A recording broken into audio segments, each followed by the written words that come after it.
cars are the holy grail of the Corvette collectors. We basically have a museum of Corvettes here every year from 1953 all the way through 1989.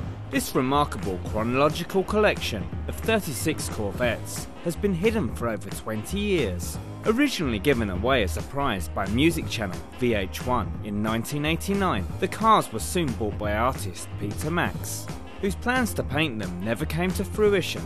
The new owners are restoring the vehicles to their former glory, and Chris Mazzilli, a Corvette expert, is consulting on the project. Some of these cars are going to need to be cleaned up, have the fluids changed. Some cars are going to need a year's worth of work, and some cars are going to need 2 weeks worth of work. First, we'll start off with the most valuable car in the collection, a 1953 Corvette. This car is one of 300 that were made, and it's probably going to be worth somewhere around $500,000 when the restoration is done. It's the crown jewel of the collection. Unfortunately for us, it's requiring the most amount of work, and we're putting a substantial amount of money, well over 6 figures, into that one individual car. So we think by the time we get done with the restoration, we'll have one of the most valuable 1953s in the world. However, not all of the cars require so much work. So this next Corvette is a 66 Coupe. It's one of my favorite colors. This is called Nassau Blue, and it has a white interior, and that's the color combination it came from the factory with. The paint is not perfect on it, but it's a pretty solid original car. This next car is the 1964 Corvette Coupe. This car originally was ermine white, but now it's painted tuxedo black.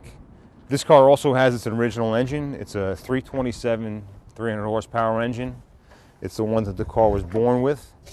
It also has a 4-speed transmission, and that's the correct transmission that came with the car. So the interior in this car was in pretty good original condition. What also makes it unique is it's silver leather, and not a lot of the cars came with silver leather interior that particular year. Many of the Corvettes are yet to be restored and are covered in 20 years worth of dust, which isn't as bad as it sounds. The fact of the matter is, the dust is what ended up preventing the paint from being ruined. So when we start washing these off and cleaning them with the special solution, the paint on almost all of them is in perfect condition. So that was a pleasant surprise when we started working on the first couple of cars. When the restoration is complete, how much would the collection be worth? It's a very, very valuable collection. They're folklore. People know about the cars, so it's very hard to put a dollar amount on the cars because who knows what the value of Peter Max and VH1 have in these cars, but they're worth a lot. So what does the future hold for these 36 Corvettes? We're being approached by people from all over the world who are interested in potentially buying it or have other creative ideas for the collection. So our original plan was to take all of them, get them into working condition, and then go to the big auction houses. But right now we're pretty much keeping our options open.